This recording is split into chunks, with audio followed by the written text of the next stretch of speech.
আসসালামু আলাইকুম রহমতুল্লাহ বারাকাতুহু। বন্ধুরা, আপনারা সবাই কেমন আছেন? আশা করি সবাই ভালো আছেন। আলহামদুলিল্লাহ, আমিও ভালো আছি। তো আজকে চলে আসলাম বন্ধু জিয়ার বাসায়।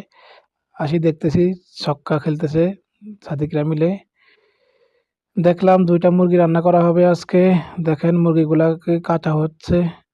কাটার পরে সুন্দর করে পরিষ্কার করতেছে সুজন, এবং পেঁয়াজ এবং গোটা মশলাগুলাকে সুন্দর করে জাল দেওয়া হচ্ছে, মানে লাল করা হচ্ছে। দেখেন মশলাগুলা জাল হয়ে গেছে। এখন মিক্স মশলা মিশানো হচ্ছে, এবং মিক্স মশলা মিশানোর পরে প্রায় 5 মিনিট পরে মুরগিগুলাকে সুন্দর করে পরিষ্কার করার পর দেয়া হইতেছে ওই মশলাতে। এখন এগুলাকে সুন্দর করে সাদিক মিক্স করবে যাতে মশলা এবং মুরগি এক হয়। প্রায় দেওয়ার পরে 10 মিনিট পর মুরগিগুলো কষানো হয়ে গেছে। কষানোর পরে পানি দিলাম পরিমাণ মতো ঝোল রাখার জন্য। তারপরে 20 মিনিট পরে আলহামদুলিল্লাহ আমাদের রান্না রেডি। ভিতরে আসি দেখতেছি আমাদের রেয়াজুল ভাত পরিবেশন করতেছে সুন্দর করে। তো আজকের রান্নাটা খুবই সুস্বাদু হয়েছে আলহামদুলিল্লাহ। ধন্যবাদ সাদিক জিয়াকে, এবং ধন্যবাদ সকলকে যারা সহযোগিতা করেছে আজকের রান্নার মধ্যে।